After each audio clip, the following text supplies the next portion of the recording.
Hello, friends. Do you have a moment so that we may discuss our Lord and Savior Minarchy?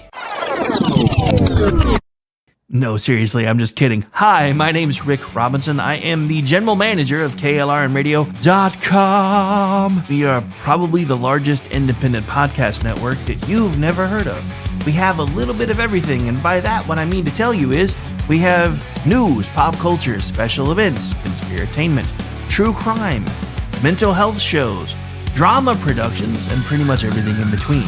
So if you're looking for a new podcast home to grab a little bit of everything that you love all in one place, come check us out. You can find us on X under @KLRNradio. You can find us on our Rumble and our YouTube channels under the same names. You can also find us at KLRNradio.com and pretty much every podcast catcher known to man. So again, feel free to come check us out anytime you like at KLRNradio.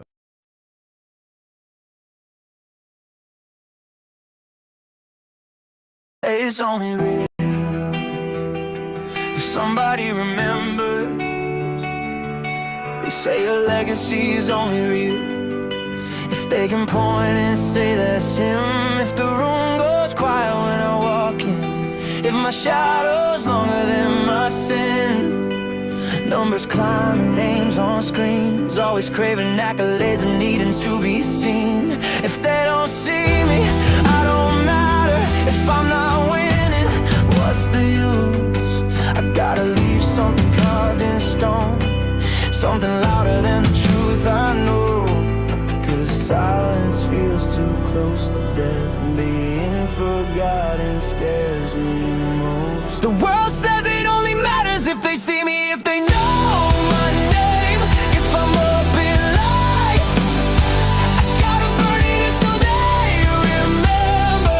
Before the darker night claims the light, I gotta make a mark before the lights go dark. Yeah, I gotta make a mark before the lights go dark.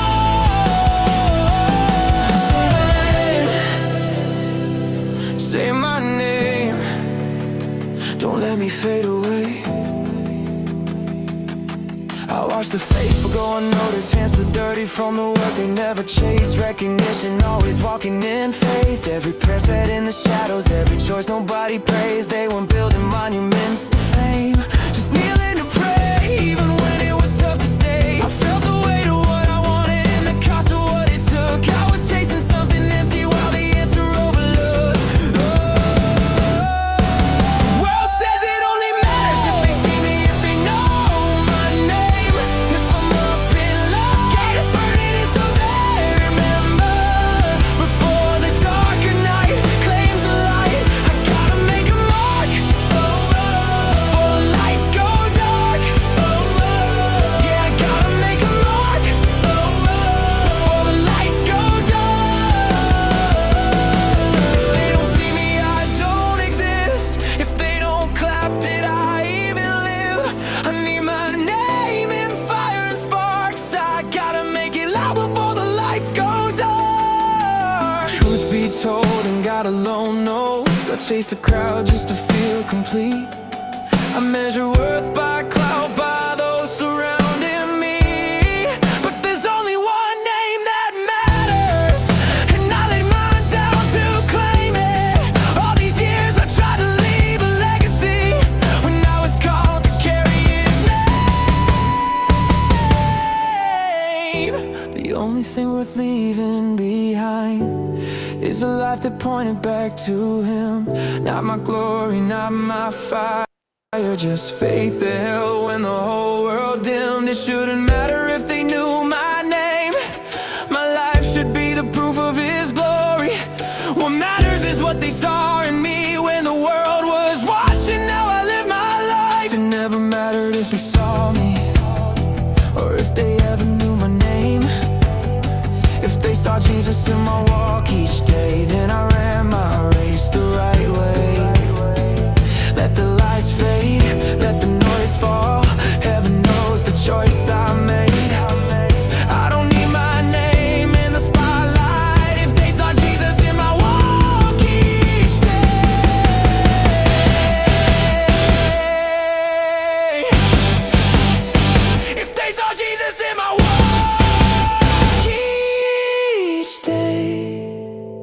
If heaven knows my name,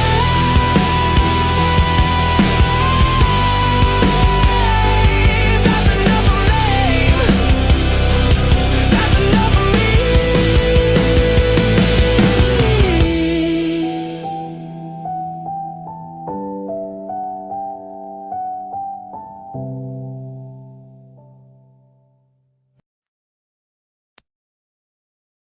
Hi, everyone. This is JJ, the co-founder of Good Pods. If you haven't heard of it yet, Good Pods is like Goodreads or Instagram, but for podcasts. It's new, it's social, it's different, and it's growing really fast. There are more than 2 million podcasts, and we know that it is impossible to figure out what to listen to. On Good Pods, you follow your friends and podcasters to see what they like. That is the number one way to discover new shows and episodes. You can find Good Pods on the web or download the app. Happy listening. KLRN Radio has advertising rates available. We have rates to fit almost any budget. Contact us at advertising@klrnradio.com.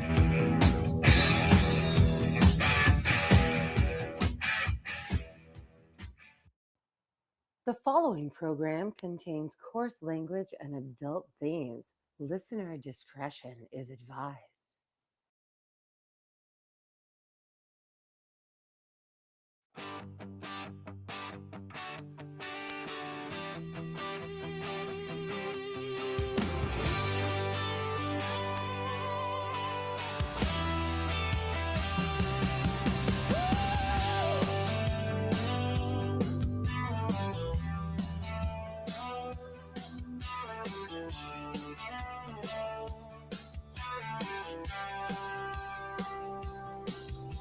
From red dirt roads to the Capitol steps, Rick's calling truth, no time for regrets. Fire in his voice, facts in his hand, talking sense to the heart of this land.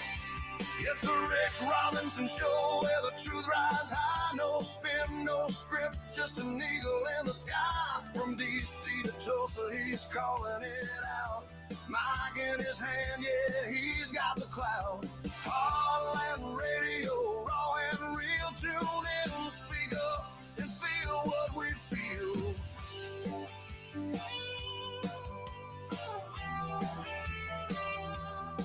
He's breaking down the noise, cutting through the lies, shining light where the shadow hides. With guests in the mix and callers on cue, he's a voice for the many, not the few. Uh-oh. Guess what day it is? Huh? Anybody? It is Wednesday, my dudes.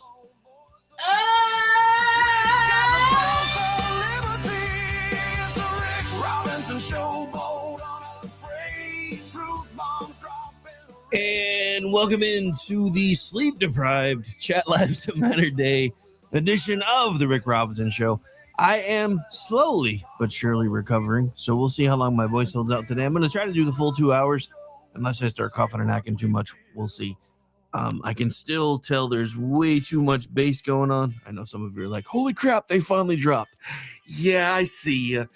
Anyway, sorry, it had to be done. Anyway, so we're here. We're live. I hope everyone is having an awesome Saturday. I hope a lot of you are not as sleep deprived as I am, since I was working two things last night during State of the Union because I'm insane. So I was doing the Twitchy live blog. For those of you that hung out over there, thank you so much. Hopefully you guys took advantage of that coupon code while we had it. So you got like, what was it, 74% off? If you missed it, we tried to tell you. And then of course doing everything over here.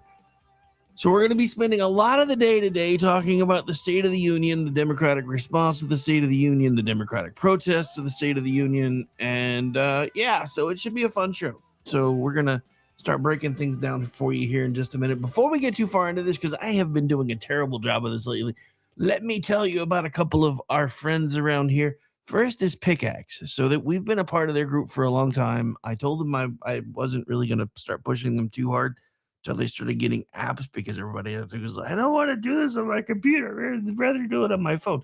So the good news is they had their app launch party yesterday.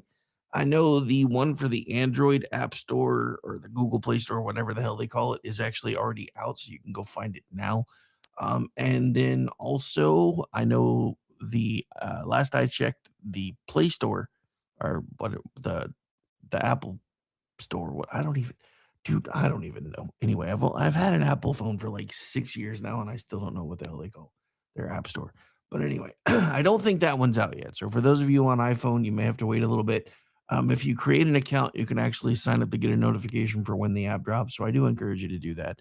In case you missed it Friday, and I know I am behind on a lot of my behind the scenes stuff, so we'll get that hopefully taken care of in the next couple of days. The CEO of Pickaxe, Jeff Dornick, came on Friday, but of course, the internet was being completely dumb. And since that's how we do everything, a lot of you may not have even noticed. It seems like a lot of whatever was broken, not broken anymore. So I noticed more and more people are starting to find us again. So if you're new around here, make sure you're clicking that follow button if you're on the X account. Hit the subscribe button if you're either on Rumble or YouTube, or the follow button on the Facebook account, depending on where you're watching from. Remember, those don't cost you anything other than a couple of seconds of your time. And make sure you're sharing out the feed, because that's how we beat the algorithms around here. But again, we've got plenty of stuff to talk about, and I don't necessarily even know what order I'm going to be taking this stuff in, just because there was just so much that happened last night. So if you missed it, we did do the entirety of the State of the Union and the response here on KLR Radio and Digital Beacon US News. Again, the audio archives will be up later, probably tomorrow, because I have about 1 billion of those I got to get caught up with. So probably either tomorrow or Friday is when all of that stuff will start populating. But we got to talk about a lot of this stuff. And like I said, I'm not necessarily taking anything in any particular order.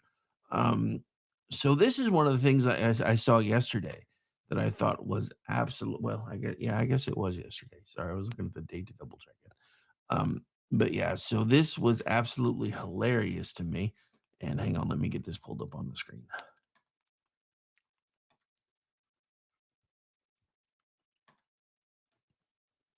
That one. Yep, it's that one.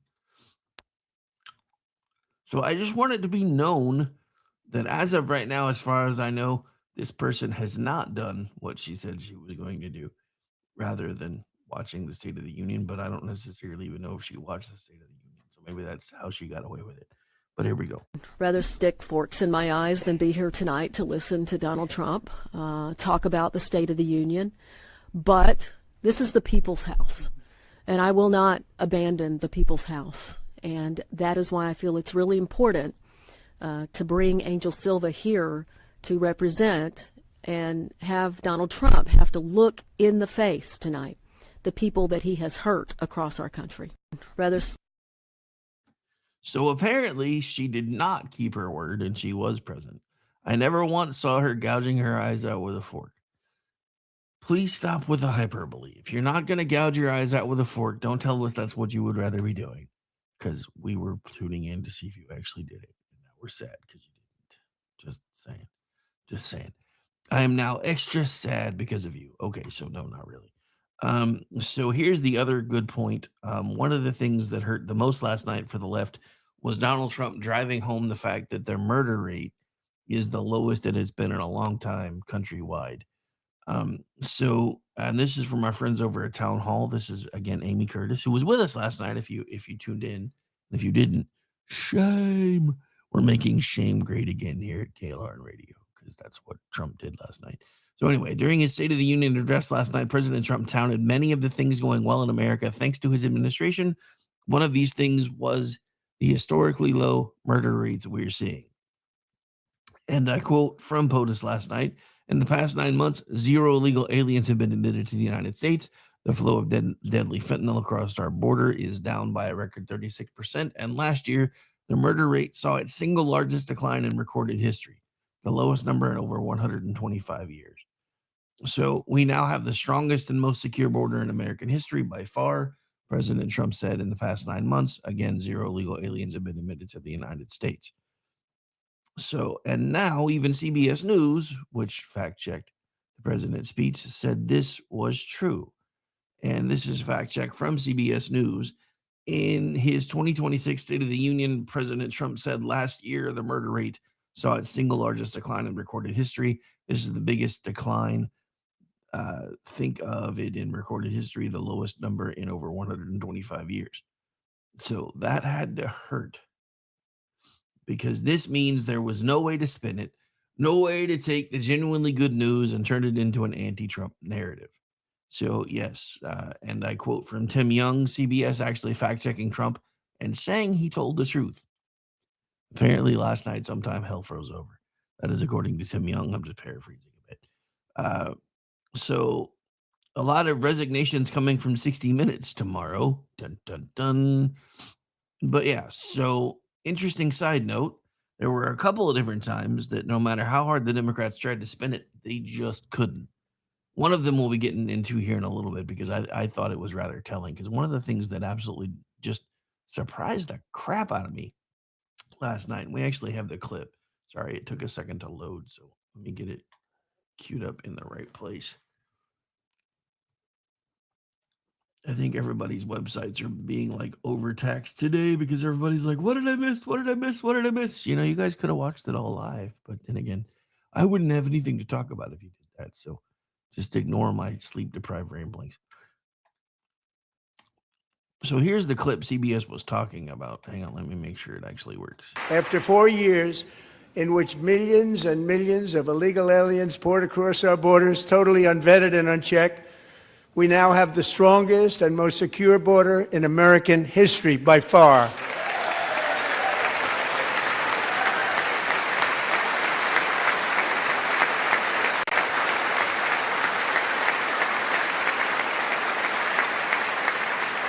In the past 9 months, 0 illegal aliens have been admitted to the United States.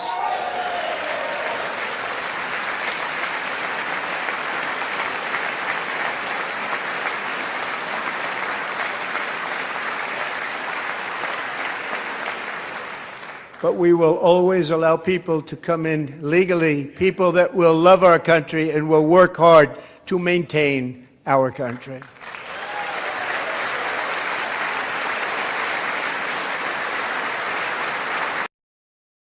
Now, hang on. For any of you lefties listening out there, we're going to back this part up. I want you to pay really close attention to what the president just said right here. To maintain our country. Hang on.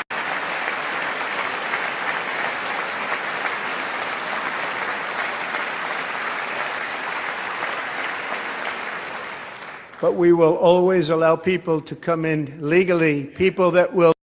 Okay, so this is where the left gets it twisted. And I know I say this a lot, but it's time to say it again. This is where the left gets it twisted every single time. Oh my God, Donald Trump hates immigrants. He's a racist. He doesn't like brown people. Dude, Donald Trump helped Jesse Jackson run for president in the 80s. How quickly y'all forget history. But you forget it because you're never taught it. So it doesn't surprise any of us that you don't know anything that's actually going on. But he said the quiet part out loud. And he said the part that we've been saying for years. We don't have a problem with immigration. We have a problem with migration, and those are not the same things. I have a problem with a bunch of Muslims coming into Michigan and other places and telling us out loud they are not here to assimilate. They are not here to become part of the American culture. They are here to colonize. I have a huge problem with people from Mexico telling us out loud, we hate this country. We're only here to make better money and to try to see if we can take back the land that you stole from us years ago. These people are telling us what they want out loud. They're showing us who they are. And a lot of you just refuse to see it because if I don't agree with them, they're going to tell me that I'm a monster. You know what? You have to get over that, because the truth of the matter is, and this comes from having to make command decisions. And I think everybody in the country should have to do that at some point, where you have to decide, you know, what do I do? What choice do I make? And you have what you would consider a no-win scenario. Because what drove me over this point to my own personal version of the Kobayashi Maru, for those of you that are Star Trek nerds, was watching a country that I built from a company that I built from the ground up, that I spent over a decade trying to mold and shape and create into something that I thought I was going to be able to pass on to my kids, nearly evaporate overnight because of the economy just crumbled right before Obama was even sworn in. And then every time the Democrats get into office, they keep telling us this is when America does better. But you know what? A lot of us that don't have our hand out don't see it. One of the things that drove me the most crazy with one of the responses was from Pocahontas, who I am ashamed to admit is actually from my state, and I'm glad she moved elsewhere. When she started saying Donald Trump is outright lying because this is more expensive still, this is more expensive still, this is more expensive still. You know what? The problem with that is Miss Pocahontas is not Donald Trump. The problem with that is you live in a blue city, most likely, a blue county, as well as a blue state, and their policies are driving up your prices. And in a lot of cases, these people that can do this at the mayoral level or the city council level or even the county level or the state level are doing it on purpose because they don't want you to see prices going down. But if you actually take the time to look, you can see that they are. At its peak, California's gas prices were almost $7 a gallon. They're now at 4.50. That is a over $2 per gallon drop. That's about where the rest of the country is right now. The only reason it's different in California, or as I call it, Califailure, is because both. It's interchangeable. Is because of the fact that their policies drive up prices. People in California pay so much more in state taxes for fuel than anybody else does. California's refinery issues are causing their fuel prices to go up. In Oklahoma, we have refineries that are still fairly close to us that are functional. So we don't have to worry about importing stuff quite as much. Now, granted, the weirdest thing about this is a lot of the stuff that is refined close to us gets shipped elsewhere, and we still import our fuel. This is something that I really think the government should start looking at. Because if we're going to start doing this, everything needs to be made in America thing again, we need to get back that way with our oil too. Because look, I know we all want to live in this perfect green society where everything is clean and green and sun shining and birds singing. Look, I want that too. I want that just as much as everybody else. But we also have to be practical. Part of what was killing our economy under Joe Biden was this push off of the green fiscal cliff because the green new scam sucked. It sucked. Or as I call it, that's what Trump calls it. Because he's pretty good at alliteration usually. So I don't know why he didn't call it the Green New Steel. Because that's basically what it was. And that's what it is. And you're seeing all of them melt down today because all of their little cookie jars are being taken away from them. That's why they're mad. That's why they're mad. And that's why a lot of them refused to stand up yesterday. But some of the things they refused to stand up for were absolutely amazing to me. I couldn't believe it. Before we get into that, I do want to talk about this. So I pulled this from a leftist account, and I'm going to read you his take on it too after we play it. But then I'm going to give the actual perspective. So hang on just a second.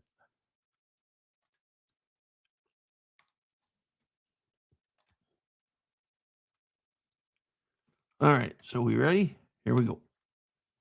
Nobody stands up. These people are crazy. I'm telling you, they're crazy. That had to be probably one of the best lines of the night. We're going to be coming back to that probably several times because there's several different things this applies to. I'm going to let this finish playing now, and then I'm going to read you what the actual account holder said, and then we're going to point and laugh because it's kind of what we do.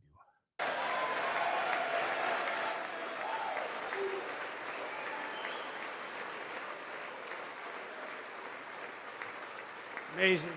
Incredible. Boy, oh boy. We're lucky we have a country. With people like this, Democrats are destroying our country, but we've stopped it just in the nick of time, didn't we? Huh? Nobody stands up. All right, so yeah, we'll be coming back to that nobody stands up line in a second. But I do want to point this out because I thought this was an absolutely just kind of funny take on all of this. And this is actually, and just to give credit where credit is due, I pulled this clip from an account called Call to Activism. I actually made fun of them on Twitch quite a few times. And I quote, this is 13 hours ago. Remember the time Obama also pointed at Republicans and said, these people are crazy?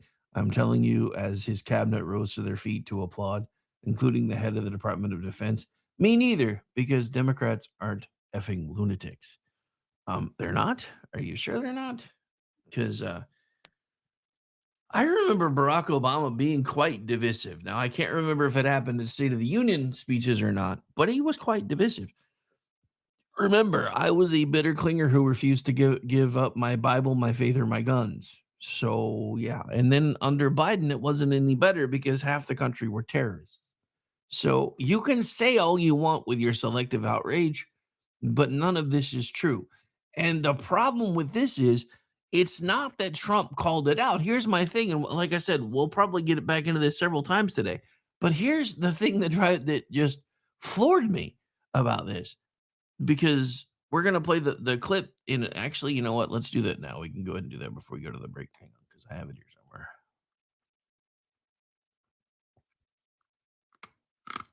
Pardon me. Sorry.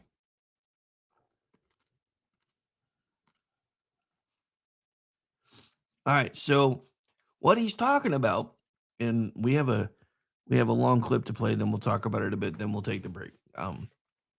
So hang on, let me get it. Make sure you guys can see it, make sure it's working.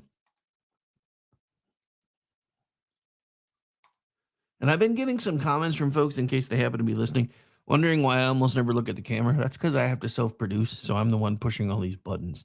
So plus a lot of people get weirded out when I look at the camera, because one of my eyes is like, hey, how you doing? And I'm like, yeah, I'll just not look at the camera. Anyway. All right. So this is what he was talking about when he said these people are crazy because I can't believe they're not standing up for this. So tonight I'm inviting every legislator to join with my administration in reaffirming a fundamental principle. If you agree with this statement, then stand up and show your support. The first duty of the American government is to protect American citizens, not illegal aliens.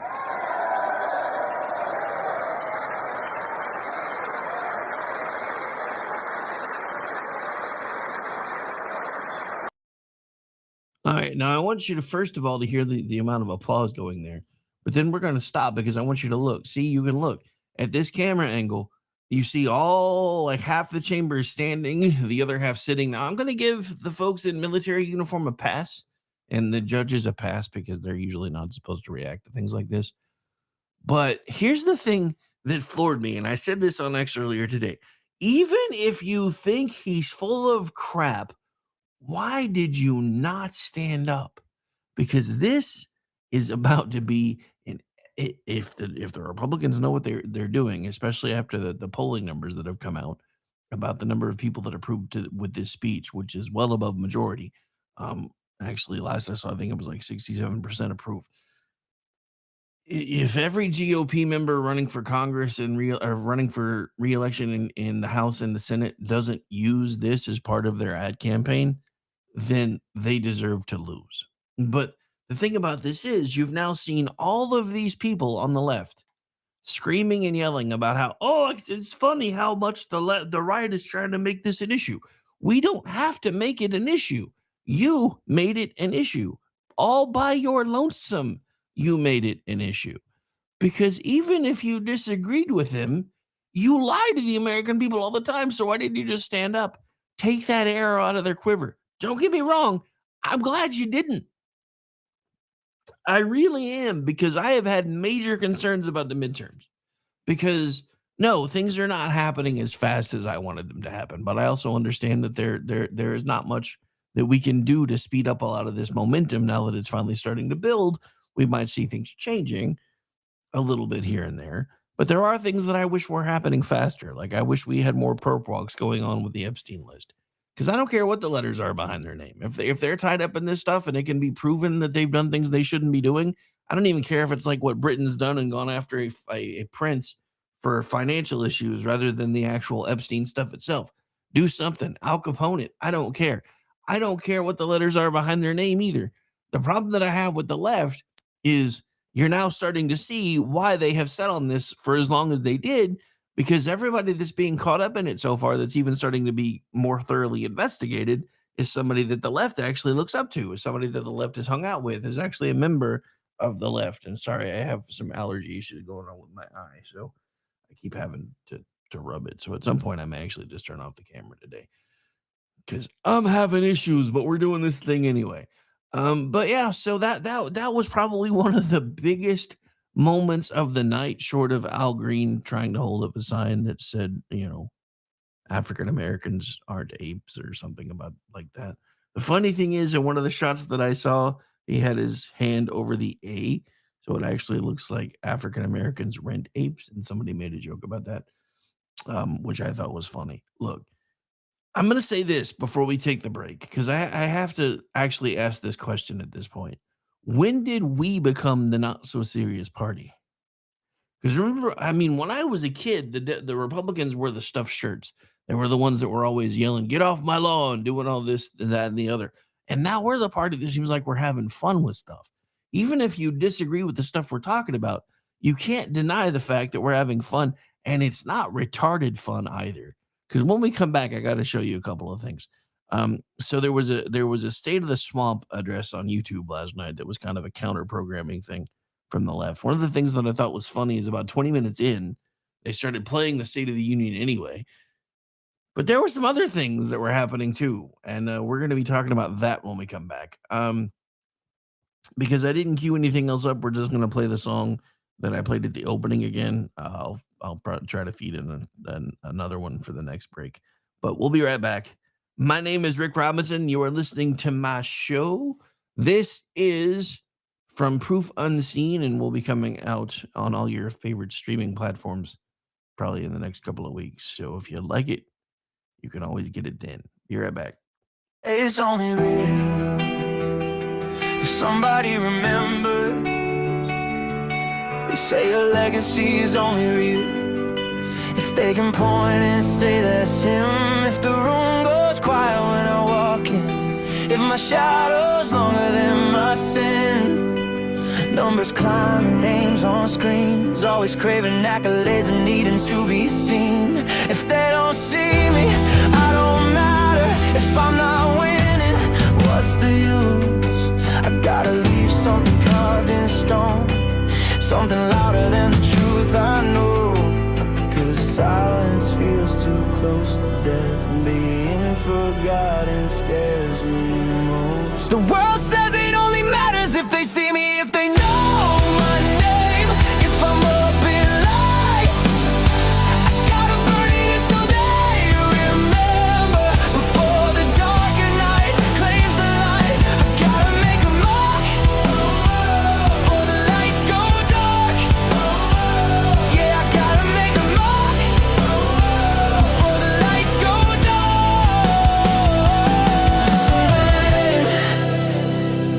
Say my name, don't let me fade away.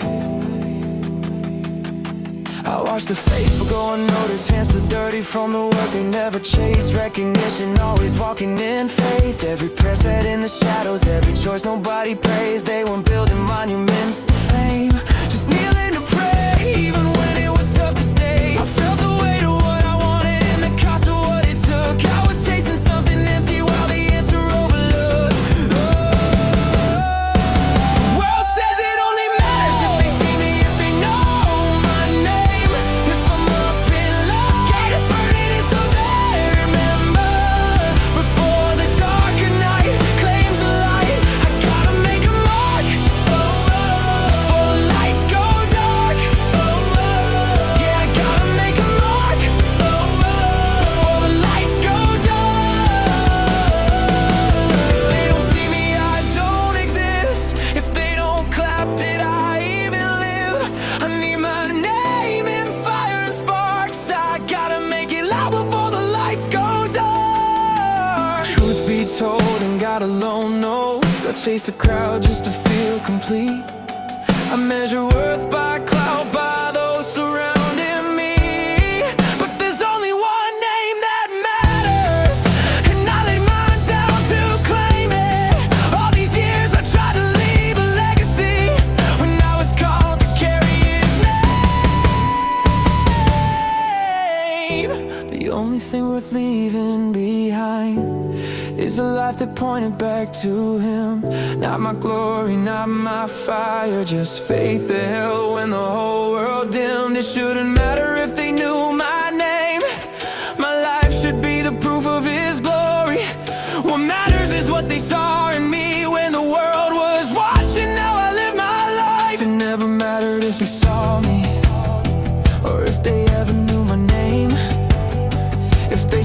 Jesus in my walk each day. Then I ran my race the right way. Let the lights fade, let the noise fall. Heaven knows the choice I made. I don't need my name in the spotlight if they saw Jesus in my walk each day.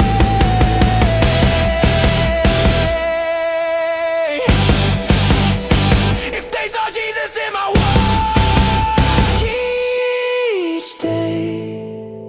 If heaven knows my name,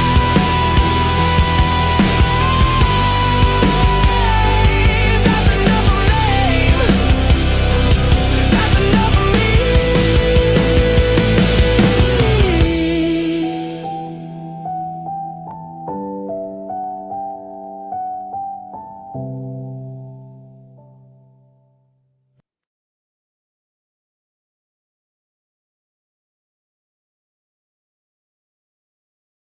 A mind and a mission that makes us proud.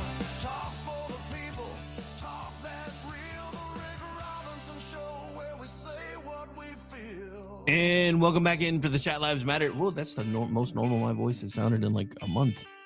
Interesting. Anyway, so and then I cough, of course. Go figure. Welcome back into the program. Welcome back into the Chat Lives Matter Day edition, or the Hump Day edition. Take your choice, or the Wednesday edition, whichever one offends you least. But those of you working for the weekend, you are nearly there. It is Wednesday, so you're at the halfway point. So for those of you working for the weekend, congrats. You've nearly made it. We are back. We are live. Pardon me while I finish putting out this YouTube post as soon as I fix something. So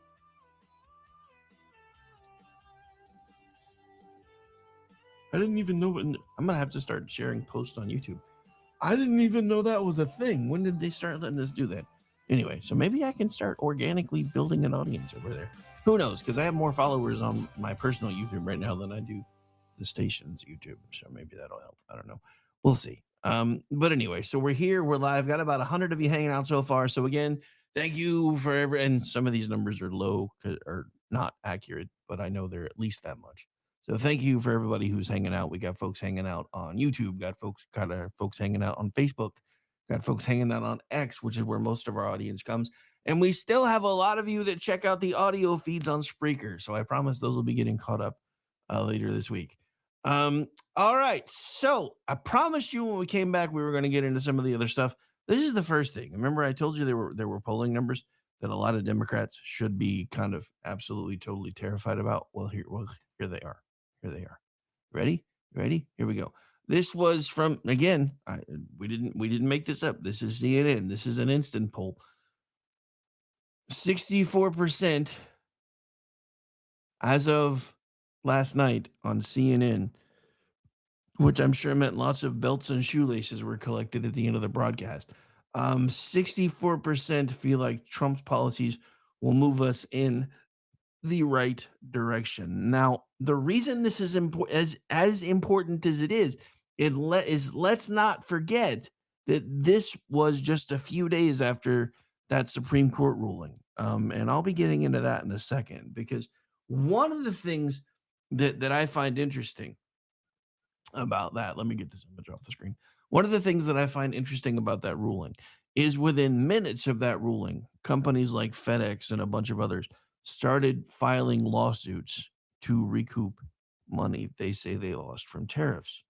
So my problem with that is if the corporations are suing to get the money back, then the entire premise of the SCOTUS point that this is a tax and that the president doesn't have the authority to levy taxes, only Congress does, is flawed, because the whole premise for the SCOTUS was this is a tax because we know that the corporations have been passing these costs on to the consumers. So then that means that and this happens a lot with a lot of political court cases, because remember, that's what we kept hearing, and the left kept taking it as a victory lap every time the judges said, well, it's not necessarily that there's not something we should probably look at here. It's just the people that are filing this have no legal standing with the court, so we can't move forward. So if this is a tax And if the corporations have already passed all of these cost increases onto the consumer, then they should have zero standing to sue the courts because they've already recouped their money. Now, that doesn't necessarily mean that, the entire freaking population of America who's an adult could file a class action lawsuit tomorrow, and who the hell knows? But the idea that these corporations who have been screaming and yelling that they're having to pass these costs on to the consumers, and the left, who finally found a tax they don't like, by the way, who we'll be getting into that too. I hope I have enough time today because I feel like I don't know if I'm going to have enough time today. And unfortunately, I already have things scheduled for tonight, and I don't want to go over the 2 hour mark because I have a lot of work to do tonight too. So there will likely not be much overtime. Although I have to admit, this is probably the best I felt doing a show in like weeks. So I don't know. Anyway, but yeah, it's astounding to me because this means that the same people that are screaming and yelling that they've had to pass the cost on to me and you are now screaming and yelling that they want their money back for the cost that they've already passed on to me and you. Make that make sense. Make that make sense. Make that make sense. All right. So the other thing I want to do a quick hit on, and you heard this last night in the State of the Union, and I have to admit, because we were live streaming it, I missed it. And I told somebody that I didn't know that when they were at. I get people that text me 20 million questions after. Well, what did you think about this? What did you think about that? So I'm up till like 2 a.m. Answering people's questions. Yes, I'm insane. Like, dude, did you not? No, I didn't. Well, okay, fine. We'll watch next time. But yes, I'll answer your questions. So, one of the things I missed was Donald Trump pointing out that apparently the women's hockey team is going to come to the White House. And I know there was an announcement that got put out that it wasn't that they were trying to snub the president. They just had other obligations already. So I don't know. Maybe they've already worked something out. But if that is the case, I can imagine a lot of lefty folks wanting to commit seppuku today. I have no sympathy for you. Like none. Oh wait, I'm sorry. Did I say that already? Okay, cool. Yeah, whatever.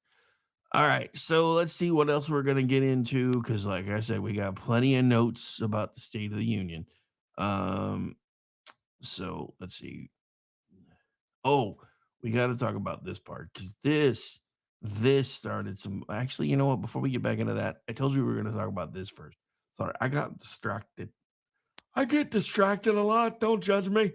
Or if you do, it's all right. I judge myself all the time too. So, all right. So, while we were watching the State of the Union, this is what the left was up to. Did you guys see this? I swear this was nuts. All right, here we go. I'm a mother. I'm a physician, and I have a flag.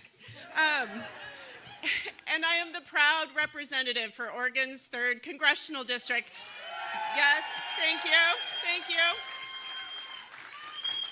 And tonight, I defy Trump and his authoritarian project by standing in joyful, radical, peaceful resistance with the Portland Frog Brigade.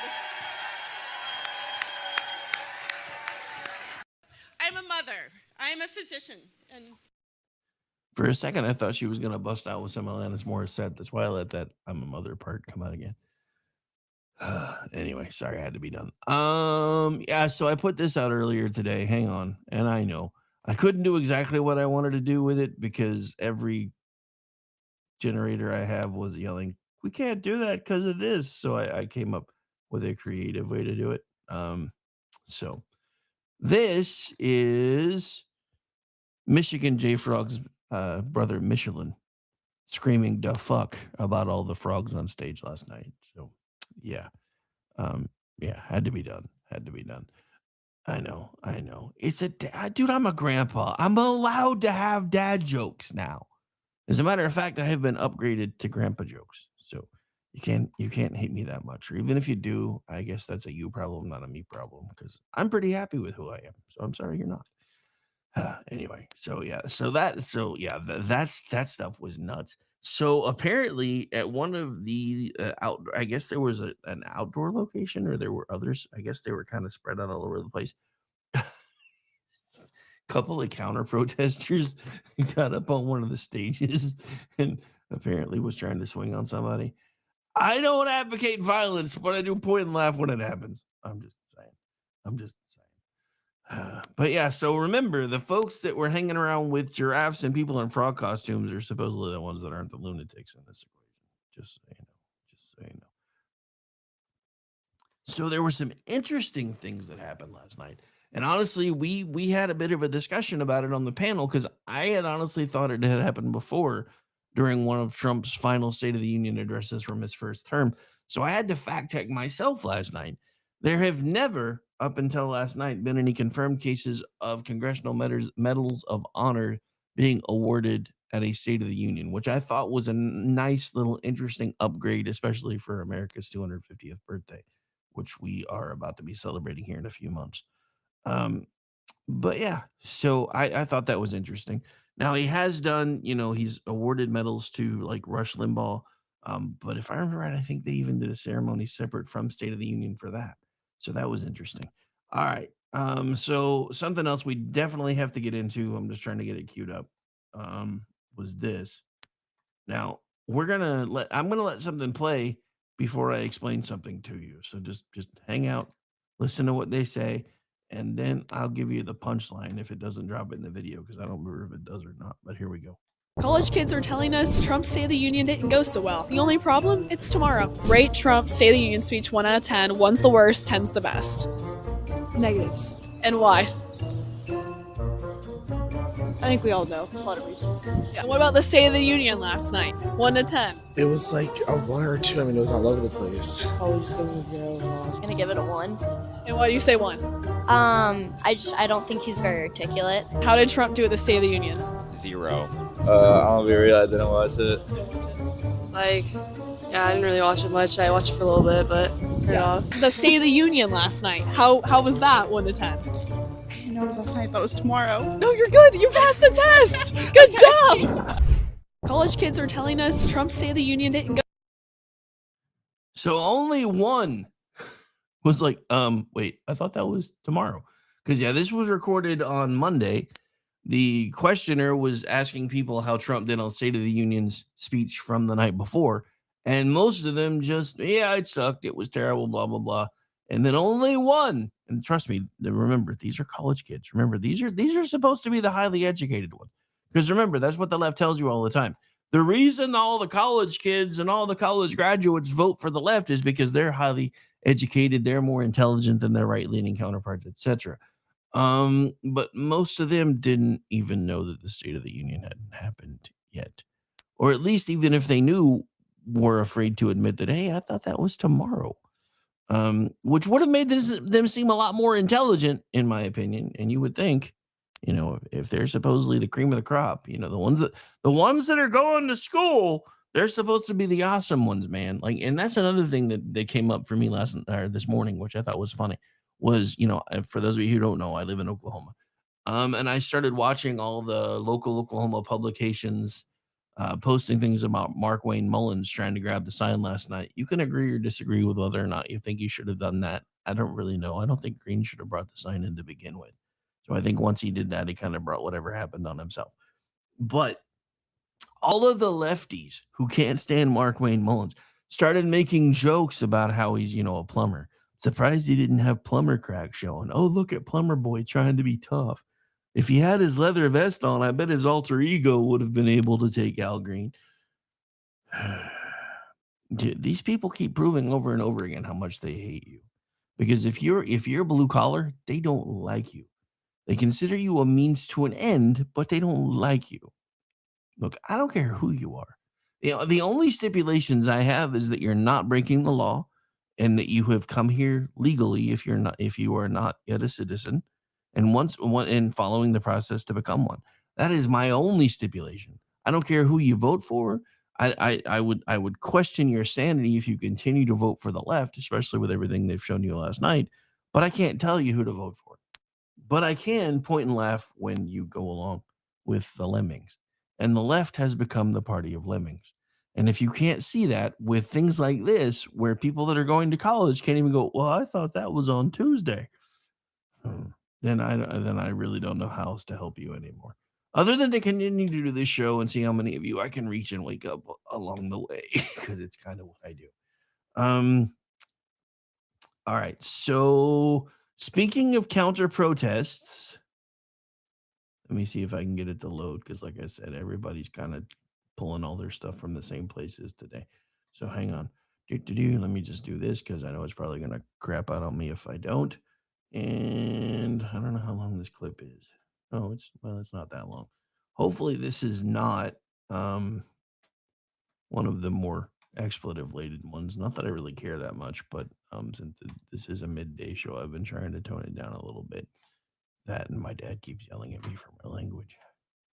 52 years old and my dad still yells at me for my language. It's true, you're never not their baby boy. Al Green, if you can hear me, I'm so in.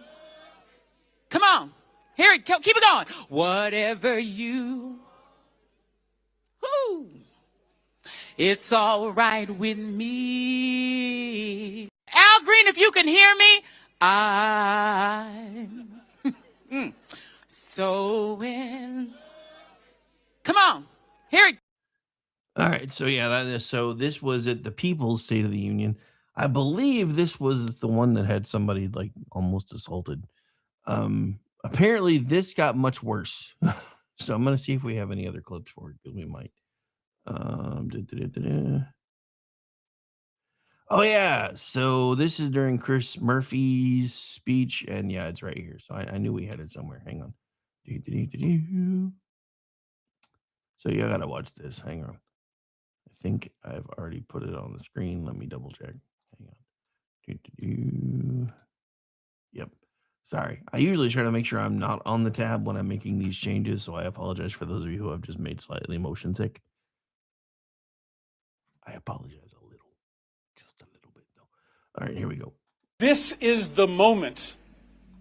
This is the reason that she came here to the United States, to speak truth to power, to explain the trials and tribulations that every immigrant, that every refugee goes through to get here, and to press this country to the border. I stuck in the border. Go Trump!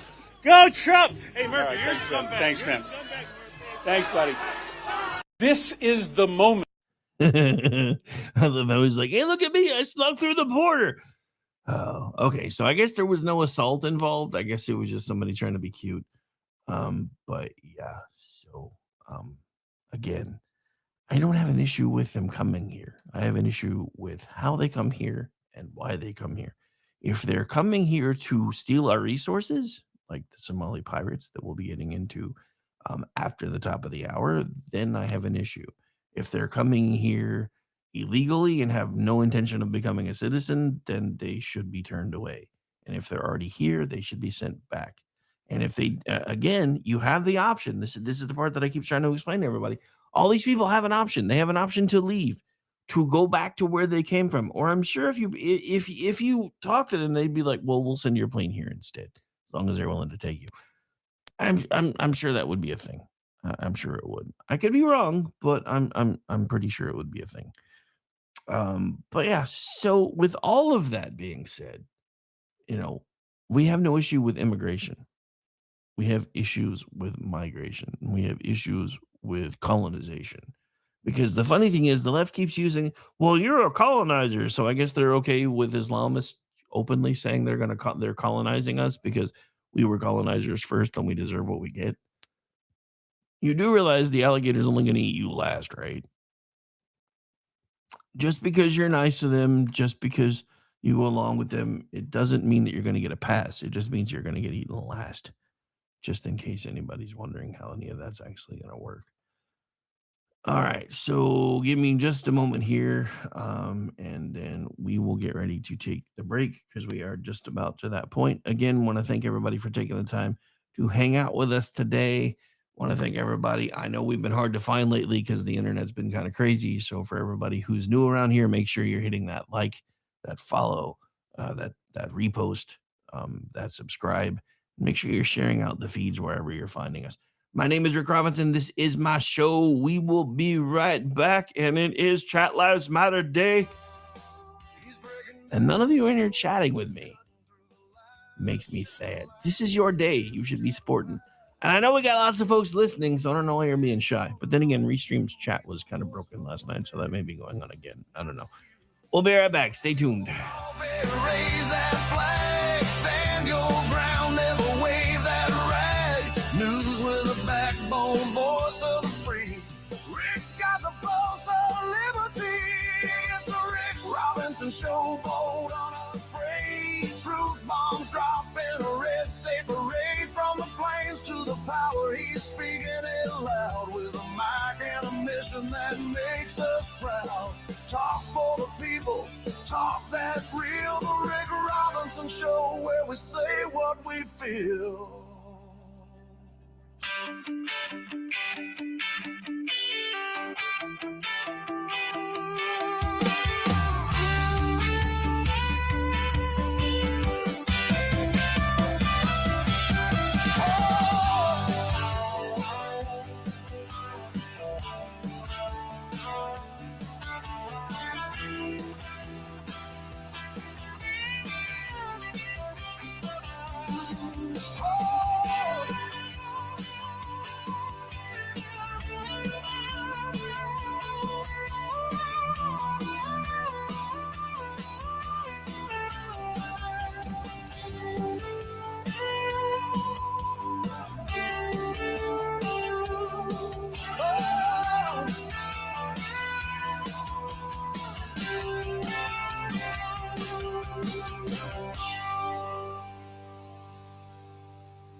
He's for an oath to make a difference.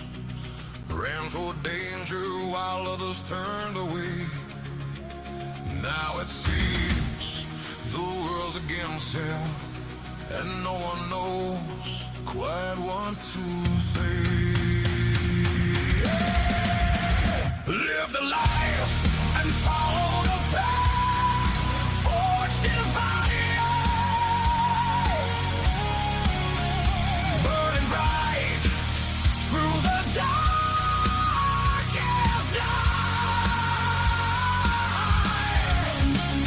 Though the world may turn its back on him, he still stands. Won't lose the fight. He walked through fire with no applause, carried burdens that nobody saw. Judgmental words and glares that wound. A price has been paid that few can understand. Live the life and follow the path forged in fire, burning bright through the darkest night. Though the world may turn its back on him, he still stands.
member of law enforcement.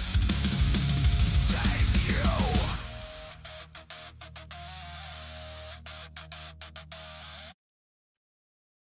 Hello, friends. Do you have a moment so that we may discuss our Lord and Savior Minarchy?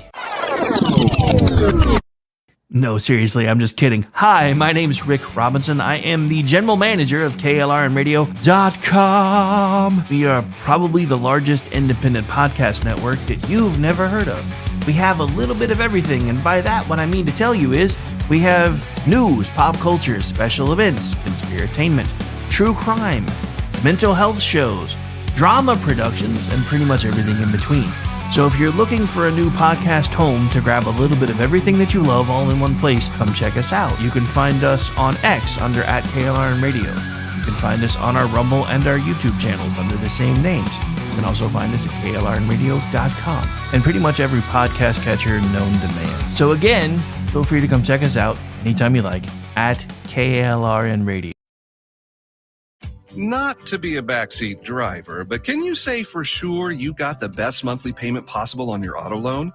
Could it be that you might have gotten a better deal by shopping the loan at a few places and have a lower car payment? Next time, before you go car shopping, visit Communication Federal Credit Union first. Our auto loan experts will find you a perfect loan and get you the lowest monthly payment we can. Communication Federal, your auto loan experts. Restrictions apply. Federally insured by NCUA. Hi, everyone. This is JJ, the co-founder of Good Pods. If you haven't heard of it yet, Good Pods is like Goodreads or Instagram, but for podcasts. It's new, it's social, it's different, and it's growing really fast. There are more than 2 million podcasts, and we know that it is impossible to figure out what to listen to. On Good Pods, you follow your friends and podcasters to see what they like. That is the #1 way to discover new shows and episodes. You can find Good Pods on the web or download the app. Happy listening. KLRN Radio has advertising rates available. We have rates to fit almost any budget. Contact us at advertising@klrnradio.com.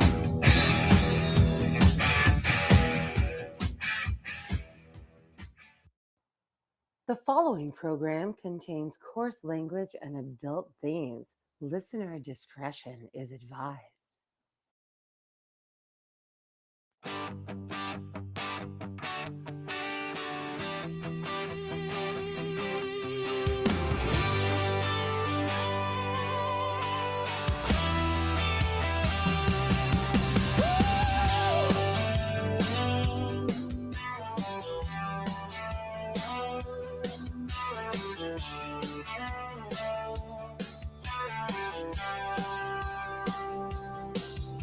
From red dirt roads to the Capitol steps, Rick's calling truth, no time for regrets. Fire in his voice, facts in his hand, talking sense to the heart of this land. It's the Rick Robinson Show, where the truth rides high. No spin, no script, just an eagle in the sky. From D.C. to Tulsa, he's calling it out. Mic in his hand, yeah, he's got the clout. Uh-oh, guess what day it is? Guess what day it is? Huh? Anybody? It is Wednesday, my dudes.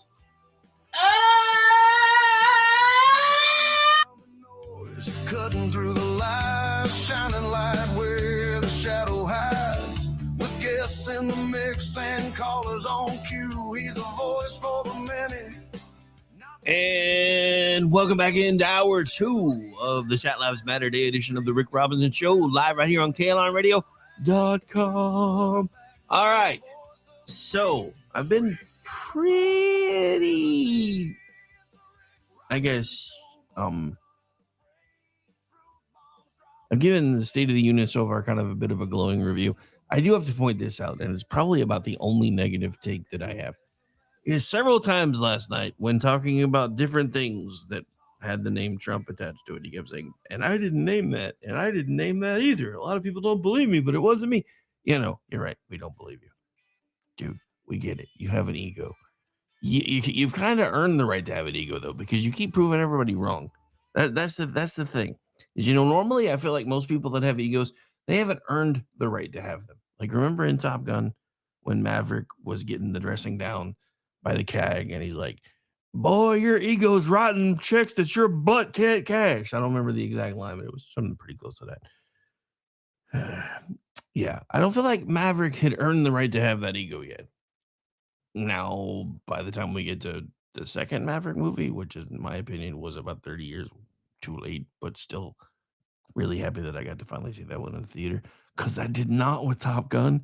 I was younger, and my brother wanted to go see Transformers and the motion picture, and so my dad and me took and I thought, I used to watch Transformers on TV. I thought I would like it, and then they killed off Optimus Prime and created this. I'm sorry, I'm just gonna say it. This gay looking Rodimus Prime thing. And then the funny thing is, because we were only half paying attention, we actually walked into the wrong theater and then realized we were in the wrong theater and then went to the right theater. And about 20 minutes into the Transformers movie, my brother's sitting between us. Sorry, Chris, I'm ratting you out, my dude. But yeah, my brother's sitting between us, and me and my dad looked at each other, but we should have just left him here and stayed in the other theater. Yeah, I agree. But yeah, so anyway, look. The simple fact of the matter is, we know it was you. Anything that has the name Trump on it, we know that you have some sort of way of ensuring that happens. If it can get put there, you're going to make sure that it does. You know what? In my opinion, you've kind of earned the right to have an ego because you've done so many things, even in this first year, that a lot of people said that you couldn't do, that you weren't going to be able to do, that there was no way we were going to get inflation back down to pretty close to targets. Not within a year. There was no way we were going to be able to do this. There was no way we were going to be able to do that. Before the Supreme Court said, we're not so sure on this tariffs thing. We were projecting to actually have a lot of if not the national debt, because God, that's going to take forever. But the national deficit was on track to start being, slowly taken out. Now that we started the war on fraud, which I agree with the concept. Another negative point I made last night, both on air and on the Twitchy live blog, was, can we call it something else besides the war on fraud? Just look at the war on crime, the war on poverty, the war on drugs. We lose all of those. Can we call it something else? Because I don't want to lose the war on fraud, because, the funny thing is that Somali pirate number keeps going up. And yes, I have that clip somewhere, so I'll get it queued up here in a second. But yeah, so I think we're up to $19 billion. Again, even when they were talking about $9 billion, this was 2/3 of the GDP of the country of Somalia that is being stolen from us. And remember, we're not just finding that stuff there. They're finding it everywhere. All right, so I knew I had to clip somewhere. Let me fix it.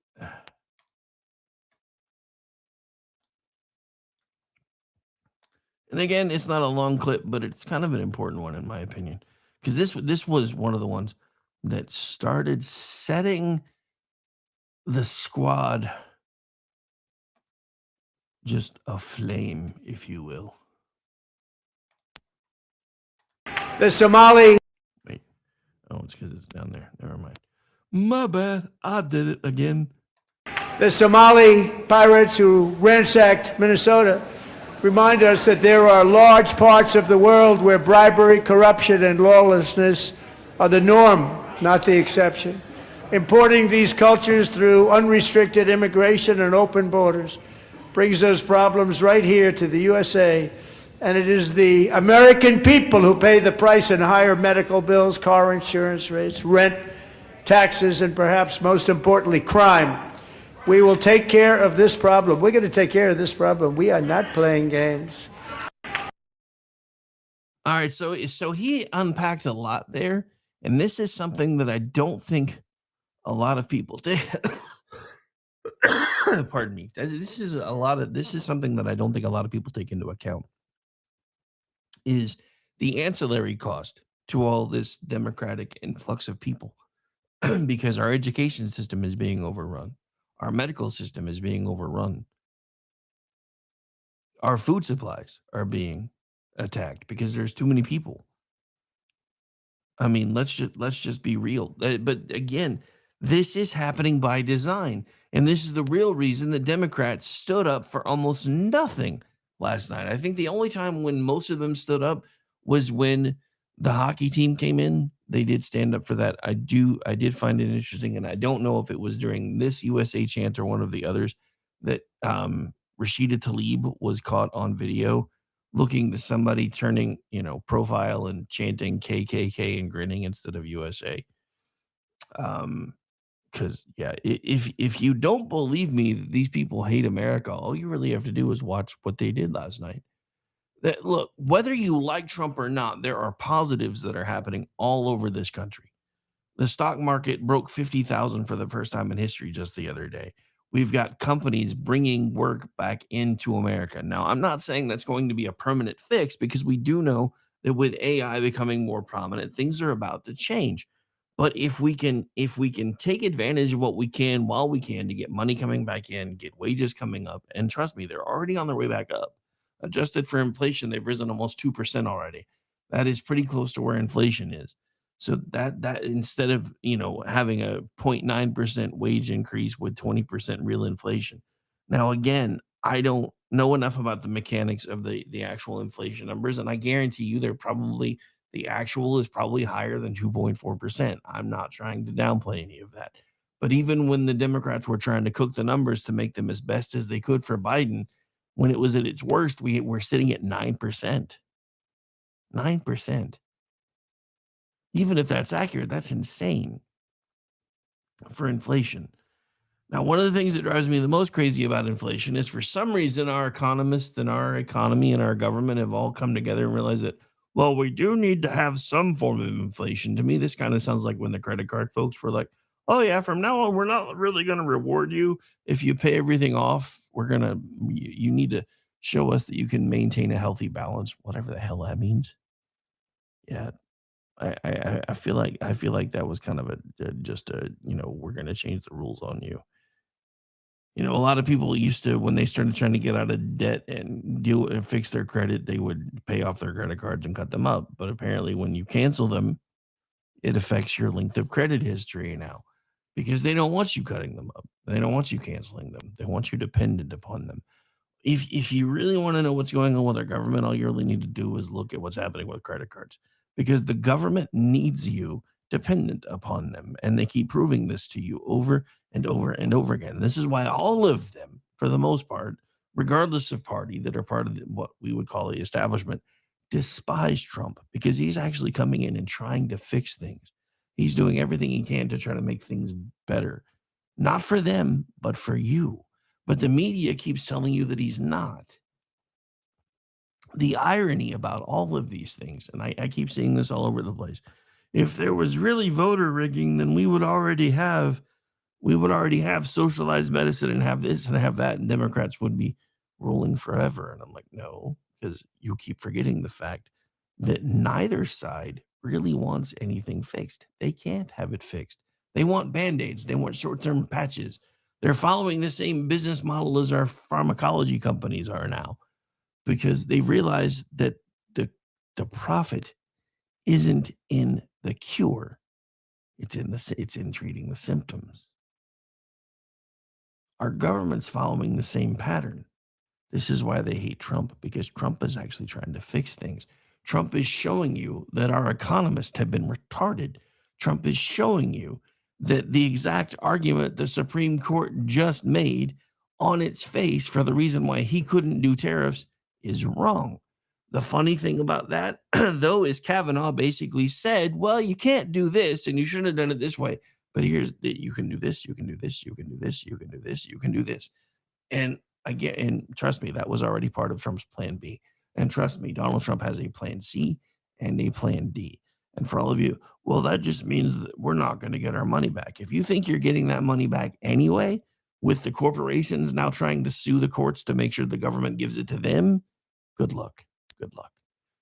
What I would much rather have happen is have what exactly is happening is people that are supposedly paying more tariffs getting back bigger tax refunds for a while because of all the different tax code changes that have been made, then figuring out how to use the system to best avoid having to pay taxes in the first place, because I want to, this is where I'm at. I want us back to 1950s America, because remember, in 1950s America, every middle-class household had an accountant. TV told us this. The Cleavers had an accountant. The Dick Van Dyke Show, they had accountants. In the 50s, people that were middle class had accountants. I remember there were so many different episodes where they went, well, the accountant says we can't do the new China pattern you wanted. And then Laura starts whining about, but Rob, look at this crack, and we're about to have a huge dinner party. And blah. Sorry, honey, the money's too tight. The accountant says so. I want us all wealthy enough where we've got to have somebody else keeping up with our money. That's what I want. Because the people that are trained on how to keep up with your money can tell you how to keep more of your money. But the government doesn't want that for you. The government wants you under a thumb. That's why you saw all the Democrats last night who were screaming and yelling about Donald Trump saying that 2.9 million Americans have been lifted off of food stamps. You didn't lift them off of nothing. You just took them off. Well, if that's the case, then most of the ones that have been removed were illegal and shouldn't have been on it in the first place. And for two, maybe it is about time we start kicking some of the baby birds out of the nests. You think? Maybe it's time to see if maybe they can fly on their own. Now, look, I'm not saying we take away all the social safety nets. That would be impossible. And there are people that absolutely need them. But for the people that are gaming the system, for the people that have figured out how to take all these COVID loans out and then basically do everything that they possibly can to steal from me and you, whether it's through food stamp programs, Social Security money they shouldn't necessarily have access to, COVID loans, whatever the case may be, start the process to claw that crap back. Because again, I'm going to say this one more time. If we can lose $19 billion and nobody noticed, we're being taxed too much. But if we can lose $19 billion and nobody noticed, there's no reason why we can't get that money back. And we should definitely be working on getting that money back. Because if we actually started the clawback process for all the money that has been wasted, all the fraud, all the abuse, we probably wouldn't have a deficit anymore. And we would actually probably start the process to wipe out our national debt, which would make us more solvent, which would cause the dollar to rise. But again, a lot of the folks in politics don't want the dollar to rise, because if the dollar is strong, then your money goes further than they want it to, and you're less reliant upon them. So for all of you, no matter what the letter is behind your name, that keep looking at Trump going, you don't represent me, I'm going to give you my honest take on that, and then we're going to go ahead and take a break because I need to take a sip of water. And that is this: Donald Trump may not represent you, but he's one of the only people in Washington, D.C. currently fighting for you. And I don't know when you're going to be able to see that again. So you should probably kind of chill out with that. All right. So let me see what this one is. And if this is a misfire, then I'll reload it. I'm trying to see if this is the one that I think it is. But that would actually probably be this one. Hang on. Let me check the timestamps. It's probably this one. All right, yep. Here's another new one. Fun scene. We'll be right back.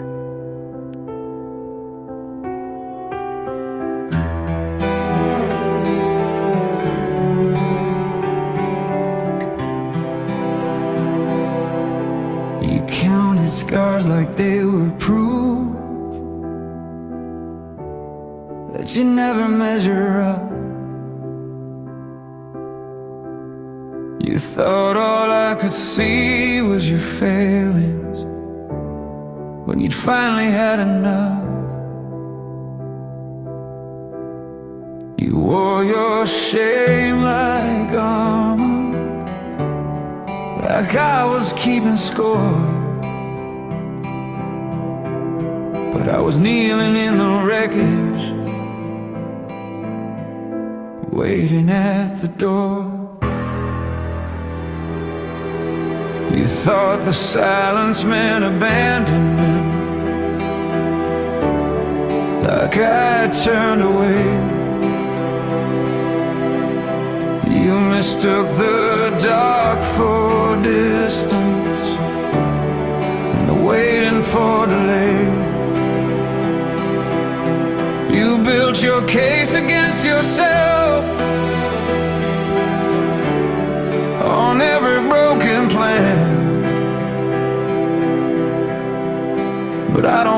what's your fate?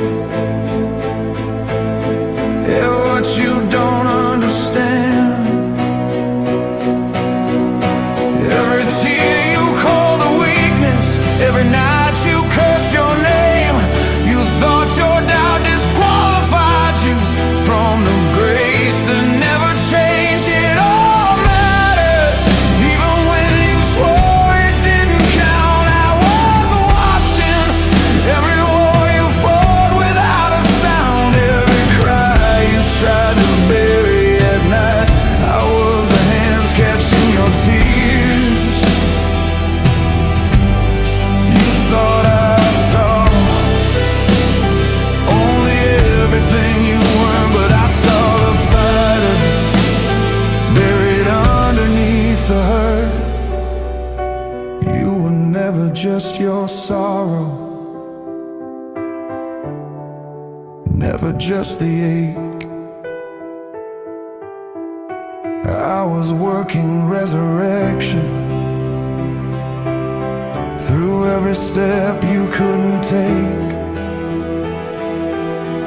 You thought forgiveness couldn't reach you, like it couldn't find this place.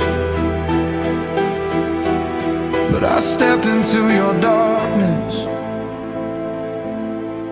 long before you lost the race.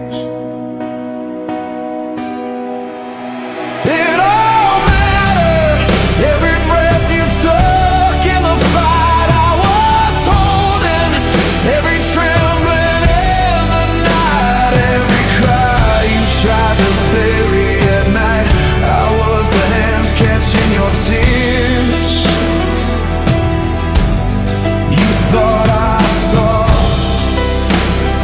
only everything you weren't, but I saw a heart still reaching through the doubt and through the hurt. Quite all mattered, even when you swore it didn't count. Every cry you tried to bury at night, I was the hands catching your tears. It always mattered.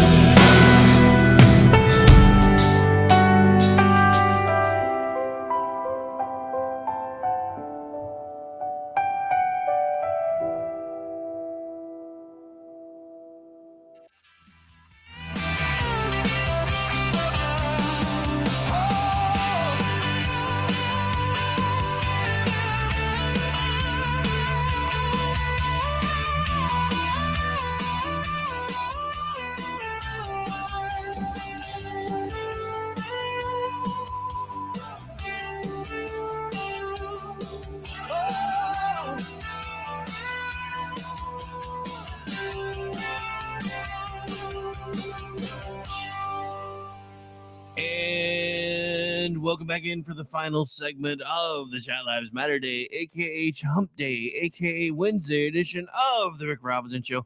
And I told you we'd get back to this part. All right, we have to talk about this part. This was just delicious. So on top of the left refusing to stand up for everything other than the athletes for the most part, and I do have to give a shout out to Fetterman because he's getting all kinds of grief. One, because he was one of the ones who stood up, I think almost every single time. I didn't really get to see, but I think he stood up for almost everything. And he actually wore a suit. I honestly expected at some point for them to show him wearing some sort of dress shorts, so at least from, before he stood up, it looked like he was in a suit. But no, he full on rocked a suit and tie. And now his party's pissed at him for it because, oh, I hate him. We got to get him out of here. He wore a suit for Donald Trump. No, he wore a suit because, it's, State of the Union. See, that's the other thing. Now, again, I am not trying to trash talk anybody. Hang on, let me do this so I can do it right. I'm really not trying to trash talk anybody. I'm currently wearing a ball cap, a t-shirt, and a pair of shorts because I do my show from my home studio 99% of the time. But when I go out in public, I do usually try to, especially if it's something, like if I'm doing a wedding or a funeral or something, I will show up in proper attire 99% of the time, unless I haven't been lucky enough to do one yet. I keep waiting for somebody to ask me to come do a wedding at a beach. Because then I would be full on doing Buffett. But anyway, probably complete with the parrot head. Our parrot head hat. Said that backwards. All right. So anyway, we're just watch, then we'll discuss.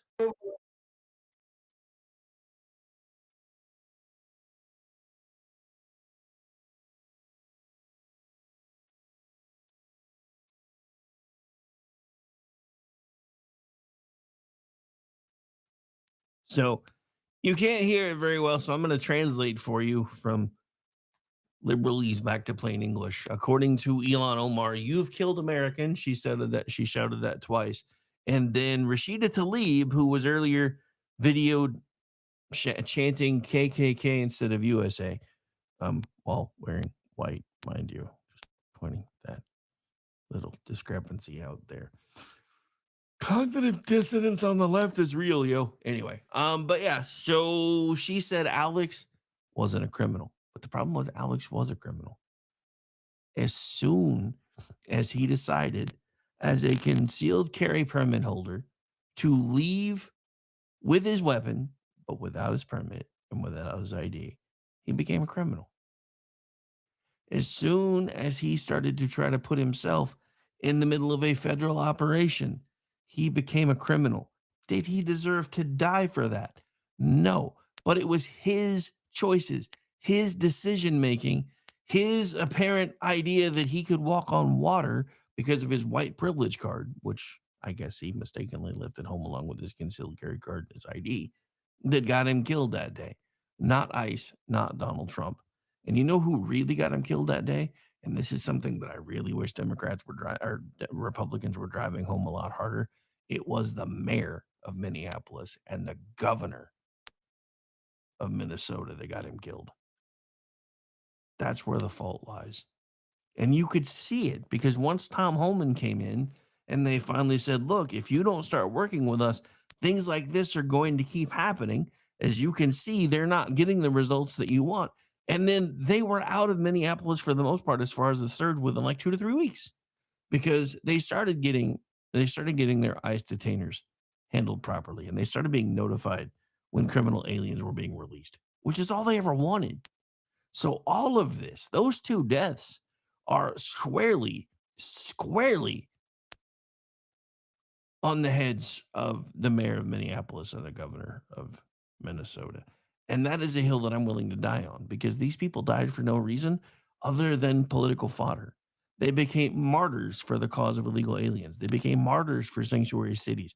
And it happened on purpose. And you know how I know it happened on purpose?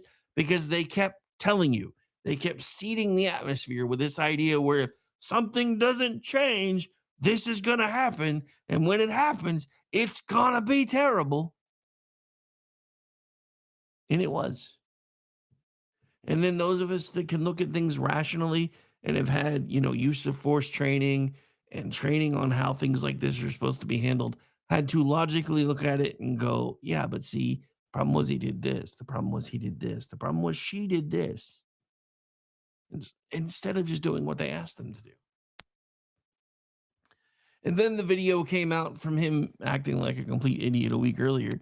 Well, and the left, well, that doesn't mean he deserves to die. No, but it also meant that the people that he was interacting with probably already knew who he was. Because if he was on video doing that, he probably did other things. Kind of like, and you can hear it in their voice with the clip with Renee, or as I called her, the Lickalotopus. I said what I said. You could hear it in their voice because they're like, okay, that's it. That's enough. Get out of the car. Because they've been dealing with her all day. And they knew it. But because we weren't on the scene, and because the media can't ever tell you the truth anymore, here you go. But yeah, so I definitely wanted to talk about that. We've got some other stuff to talk about. Of course, we've got some stuff for this the rebuttal. I'm not going to spend a lot of time on the rebuttal, other than, of course, the point and laugh at it. So whoever did this, and it looks like I think it was the Loudoun County Republican Committee is the one that I see credited in the video that I'm seeing go everywhere. but this is AI. Whoever did this, though, if it was you guys, it's absolutely amazing. So hang on, let's play this because this should be going out everywhere. So if you see this, even if it's days later, tag spam burger, and I said what I said, and make sure she sees it again because I don't think she's gonna like it very much.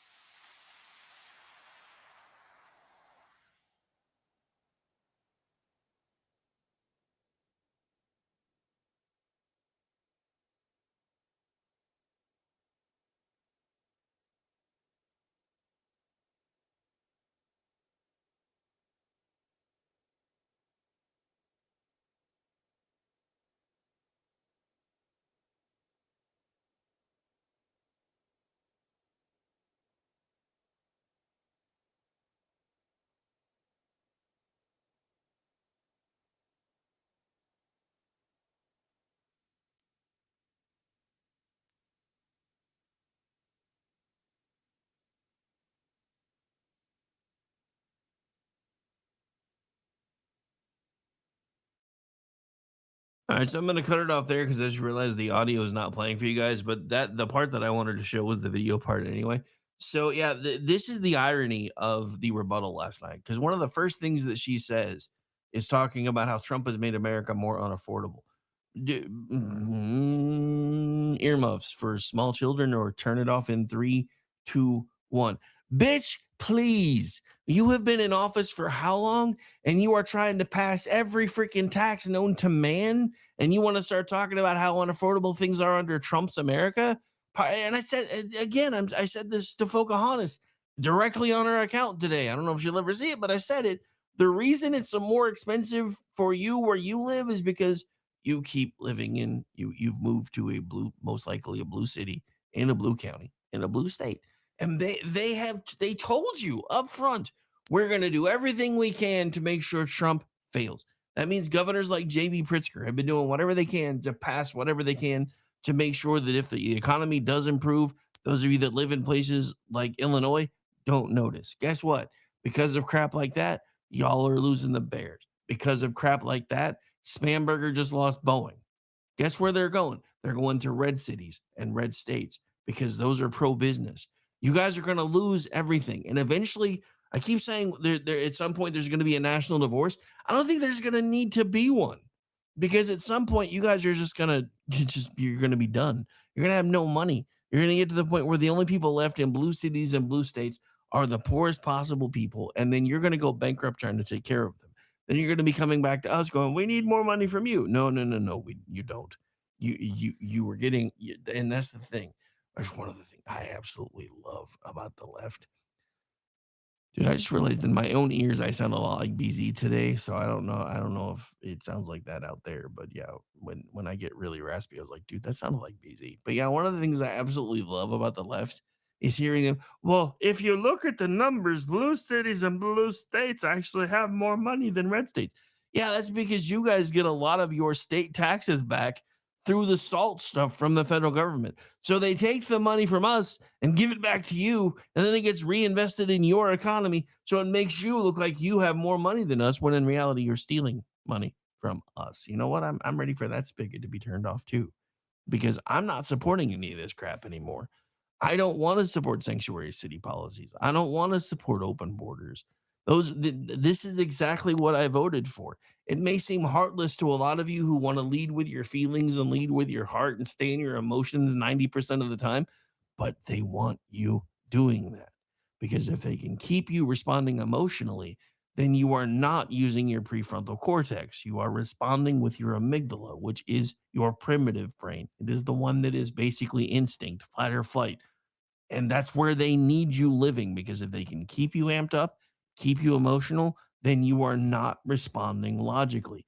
And what you saw from Ilhan Omar and from Rashida Tlaib was not a logical response. Because, like it or not, those two people that did those things never should have done them. And if it wasn't for the fact that the governor basically told them that they should do it, and the mayor basically told them that they should do it, then it never would have happened, because those were the two people screaming about it the loudest. Donald Trump has brought Gestapo into Minneapolis, and eventually something bad is going to happen. Wink, wink, nudge, nudge, mustache twirl. That's where we were. And they were setting it up that way on purpose because they knew at some point it was going to happen. And they knew it. And they did it on purpose. But watching these two completely just try to, well, blah, blah, blah, blah, blah, you killed Americans. No, your policies have killed Americans. You guys wanting open borders have killed Americans. Where was the outrage for when illegal aliens were murdering people? You know, one of the ones that I've been trying to fact check a little bit is the whole the story that he highlighted last night, where that was supposedly an illegal alien that murdered the other immigrant girl who, you know, and they honored the mom last night right after they honored um Erica Kirk. And then you saw Erica Kirk all like bless you and patting her because she was visibly moved by the mom crying, and I can understand that. I am a father. I watched that mom cry and I'm like, I almost had to turn my camera off. So I started focusing on the twitchy side for a second so I could not cry on camera because it was that bad. And I have cried on camera before, and I don't like how that feels afterwards because it was that bad. But, you know, look, regardless of whether he's here illegally or not, the simple fact of the matter is there is an issue in that state with revolving door policies when it comes to crime, and apparently much more lenient sentences than this guy actually deserved. I'm going to research it after the show, and I will probably talk about it on Friday. Because according to what I've been able to find, he actually was not considered an illegal alien. But I think what I'm probably going to find is that his parents were. So and again, this is just me guessing for the second because I haven't had time to look into it. I got distracted doing other things. But if I'm right, that would explain why Donald Trump was like, yeah, he's here illegally and he shouldn't be here. Because let's remember, he's the guy who says birthright citizenship shouldn't be a thing, at least not in the way that we're currently using it. And I completely agree with him. I've been looking because there were supposed to be some Supreme Court rulings today. I've been looking to see if they handed anything out yet. I don't think I've seen anything yet, though. No, it doesn't look like it. All right. So one other point, and I know I've played a shorter version of this, but I feel like we gotta play it again if I can find the clip. Looks like right now all I have is a Truth Social post, and it looks like when was that put out? I think that was actually today. So this is from townhall.com, reposted from President Trump's Truth Social, Jesus. President Trump slammed squad members Elon Omar and Rashida Tlaib for their stunts during last night's State of the Union address.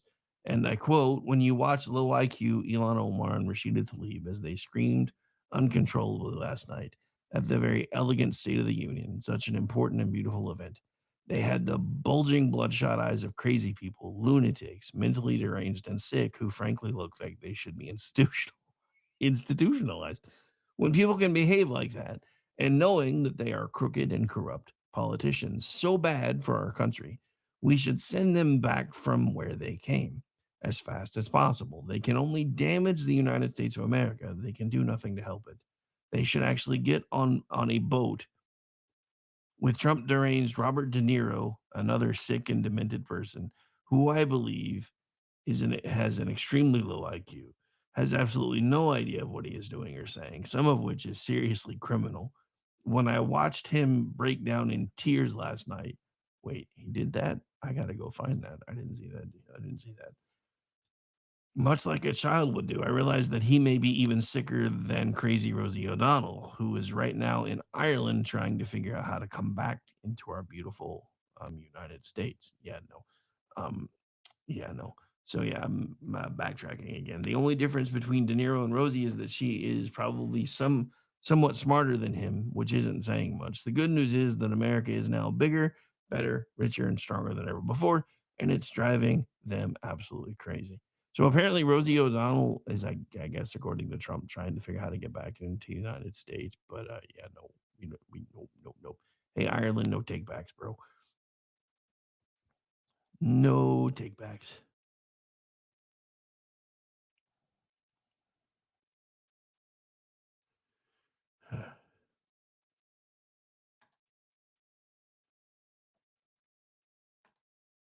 All right, so let's see what we've got here. This is from Bob Hoge. It says, Voters reacted in real time to Trump's State of the Union address, and they loved one moment in particular. So it looks like Lee Carter of the polling group Melansky and Partners said independent voters especially loved the moment when the players entered the House chamber wearing their gold medals and USA sweatshirts and were met with thunderous USA chants. The USA hockey team and military recognition moments were widely noticed. Carter said visual patriotic moments landed more consistently than policy heavy segments. Even a lot of grumpy Democrats in attendance were forced to get off their lazy butts. So we haven't played this clip yet, and I meant to earlier, so we're going to play it now. Hang on.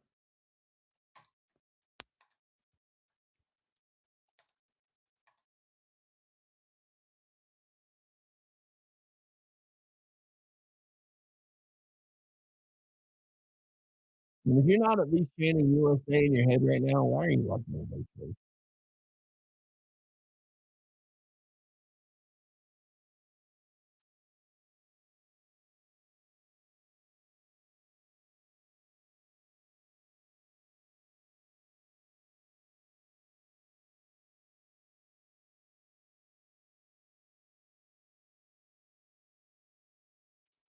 Now that was one of the rare moments when even the Democrats stood up, other than of course Fetterman. And I mean, there was one other time, and I don't remember exactly when it was, but they were like looking at each other, going, "Is this okay to stand up for this one?" I think it was when he talked about doing away with insider trading in Congress or whatever the heck it was. But I'm gonna let this clip play one more time just because this happens to be one of my favorite moments of the entire State of the Union. So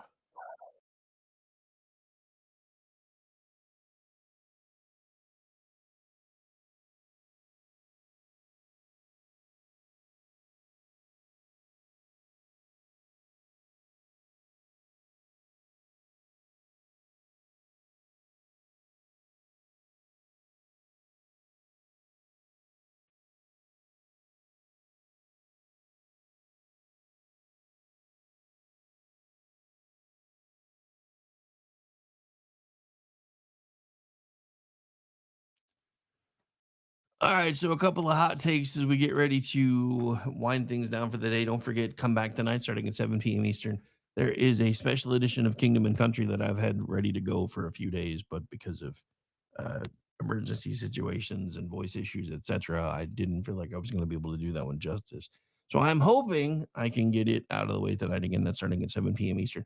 We're going to do a deep dive on the Antichrist. And of course, we're going to focus mainly on Donald Trump, because of course, that's one of the things from the left is, oh my God, did we really just elect the Antichrist? So we're going to take a look at that. Then we're going to, another popular one that's coming up right now is maybe Elon Trump is the Antichrist. And even if he's not, is he the false prophet? So we're going to be talking about that. And then I've had a couple other folks that have asked me, folks like, is Mr. Beast the Antichrist? So, yeah, we're going to take a look at in depth at those folks and kind of take a look at some of the other pop culture folks and try to let you know why they don't necessarily fit the bill um, for everybody who's freaking out right now. But anyway, so that happens tonight starting at 7 p.m. Eastern. As far as I know, there should be Behind Enemy Lines after that. And I may or may not be part of a guest or in the guest chair over there. Haven't heard back yet one way or the other. But I know they're planning on doing a State of the Union recap tonight. So I'm hoping they invite me on because that was fun last night. That was actually probably one of the first State of the Unions in quite a while that I've actually enjoyed because I could see what Trump was talking about. I can tell it. I mean, like I said, eggs where I am, and trust me, at one point it was even starting to freak me out when I'm getting like the generic Walmart brand of eggs and they're like almost $6 for a dozen. I'm like, and now they're back down to, I can get like a dozen for $1.59, which is still higher than they were. So I get it, but it's not $6 anymore. I just got a 3/4 pound of bacon for like less than $4. It's pretty big where I'm at because there for a while we were paying like almost $7 for a pound of bacon. So now even the pound packages are only 5. So look, the policies are working. And if you're not sure, if you don't believe me, then unless you live in a blue city or a blue state, you should be starting to be able to see some of that evidence. So just go out and look for yourself. I'm not telling you to believe me, But I'm telling you this because the midterms in earnest start today. And historically speaking, the party in power, the one that is controlling the House, the Senate, and the White House, usually loses one part of the government during the midterms, whether it's the House, the Senate, or both.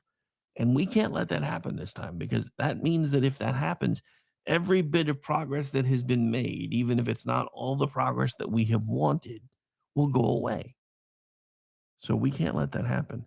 And if watching the Democrats sit on their hands last night over and over and over again, when Donald Trump is pointing out all the things that actually are working and are demonstrated by data to be working, even if they're not working as well as we had hoped. But let's face it, some of that drop in GDP is because we're now into what? Our second shutdown in less than a few months. So you don't think that end of year GDP number taking a dip, you don't think that had anything to do with the shutdown, really? Because I'm pretty again, this is what the Democrats do. They do everything they can to sabotage. And I'm not saying before anybody says anything, I'm not saying that the Republicans sometimes aren't just as bad about that. But the difference is when the Republicans are usually trying to stop something, it's usually something that historically gets proven to be, maybe we should have stopped that. Because the Affordable Care Act, just saying, that on its own should be enough to say, should we really listen to these people anymore? Because it didn't make anything affordable. It made everything more expensive. The only people that have gotten their pockets lined from the Affordable Care Act are the insurance companies. That was another point that I thought Trump made rather nicely last night is, hey, I want to figure out how to make medical care work where it's helping you, not the insurance companies. But again, everybody keeps saying there's not a plan. Trust me, there's a plan. He could ask half of us and we could give him a plan in 5 minutes. Open pricing for one. Let everybody know what they're going to be paying for their procedures, for their doctor's visits, for their prescriptions. None of this, well, if you supply insurance, it's this thing. If you supply insurance, it's this thing. This is the other thing. For all of you that have bills like that have, before you told them you were paying cash, they sent you a bill for, say, $9,000. Then you said, oh, I'm just going to go ahead and pay cash for this procedure because I have it. And then they sent you a bill for $5,000. You guys should be gathering that data up and filing a class action lawsuit against insurance companies. All of them. Because they're fleecing you. Because they can spread it around through enough people that you don't notice unless you start looking. So that is one way that you could start trying to fix the system. Start trying to prove to people that it's broken. Start taking the insurance companies to court and being like, hey, why, when I was going to use you, did you send my hospital this bill? And then why, when I told them I was going to pay cash, did my hospital send me this bill? Now, that's just as much on the hospitals as it is the insurance companies, because what happens is the hospital figures out, well, if you have insurance, we're going to jack the cost up to try to get coverage back on some of these people that we've been taking care of that aren't insured. Where do you think about 70% of our uninsured people come from? This is one of those unintended cost hikes that I was pointing out earlier. If we get rid of all these people that have been drains on our system and button up all the fraud, our economy is going to explode. Explode. Now, I'm not saying that when we get rid of the bloated people that shouldn't be taking advantage of our healthcare, et cetera, that there might not be some trim backs happening somewhere, because we probably won't need as many hospitals, doctors, and nurses if we don't have as much as 50% of the people that are currently going into the emergency room, because it's the only access to healthcare they have. But Obamacare didn't fix that either, and it was supposed to. Remember, that was the whole point. So, look, I don't have all the answers. What I do know is that for the first time in a long time, I'm hopeful. I woke up in a good mood today. I don't even remember the last time that's happened. And between everything that happened towards the end of the year last year and me being sick forever, as you can still hear with my voice, I have been in a terrible mood. Even doing things like this, I've been like, I really just don't want to do it today. And that's the worst part about this is I don't want to downplay that part because I love doing this, but I have had almost no motivation to do it until today. Because for the first time in a long time, I'm seeing things and there's enough evidence there for people to understand the truth if they are willing to see it. But that becomes the question.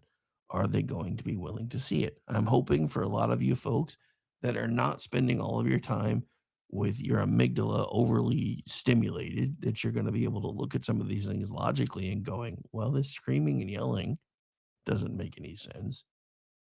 This sitting on your hands when he asks, if you support the idea that the American government should be working for the American people, then you should stand up. And they're like, no, we're not standing up for that. And then the argument again that I kept hearing when you remember when the little and I decided I'm not going to play the clip because we're almost out of time and I don't want to tear up, and you guys have probably already seen it. If not, you can go find it. But the clip of the mom of the immigrant girl who was murdered crying. And the justification that I have seen over and over and over again is, well, the Democrats refuse to stand for that because he painted the murderer as an illegal immigrant, and he's not one. And again, I don't know if he is or not. I've seen a lot of folks even some folks using AI that have said that he was born in, I think it was North Carolina in the 90s. But I'm curious about his parents' illegal status, because in Trump's mind, that would in fact make him illegal if his parents were here illegally, because that's one of the things he's trying to do away with, his anchor baby crap. But anyway, ladies and gentlemen, believe it or not, that pretty much brings us to the end of our time together. I want to give a quick shout out to the nearly 200 of you that have been hanging out across Facebook, across X, across YouTube, and across Rumble.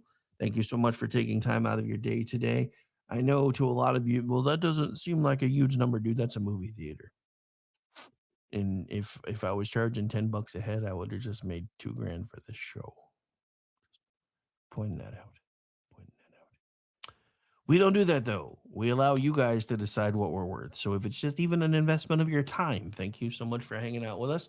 If you like what we do here and you want to support us, if you happen to be watching on a video screen, you will see right there in the corner, right? Hang on, where would it be? It would be, hang on, right. Yeah, it's not going to work with the way my camera's set up, but you can see it. It's right there in the corner. It says support our work. Just scan that QR code. That money goes straight into the business account, and we use it for our expenses. So I would greatly appreciate anybody who wants to take the time to do that. And if you don't want to do that, that's cool too.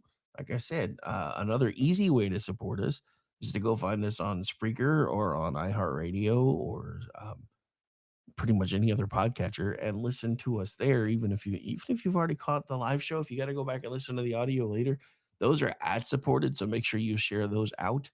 I'm working on figuring out how to integrate some ad support into the video feeds outside of the ones that YouTube and Rumble run because they're stingy, but I'm still trying to figure that out. But that we'll figure that out at some point. But again, thank you to everybody who took the time to hang out and listen today. Thank you to everybody who's going to be coming back tonight. Make sure, again, if you're new around here, that you follow along with the network at KLRM Radio. Follow along with me, iRider73. As far as on Rumble, YouTube, and Facebook, everything pretty much already has the same name as on X, which is at KLRM Radio, except Rumble. For some reason, they made me do something different over there, and I don't remember why. But you can find us under America's Podcast Network. I don't know what happened, but that's how they made me put that one in. But anyway, we're going to get out of here. Again, I'll be back later tonight. Enjoy the rest of your Wednesday. I, for one, am going to go find some food because it's way past lunchtime and I haven't even had breakfast yet because intermittent fasting. All right. I'll see you guys later tonight for Chat Lives Matter Night right here live on KLRradio.com. I'm Rick Robinson. This has been my show. Hope you guys like what we do around here. We do it because we love it. It's just now starting to make us money. So trust me, it's been a labor of love now for almost 20 years. So hope you like it. And if you don't, just kidding. Bye, everybody.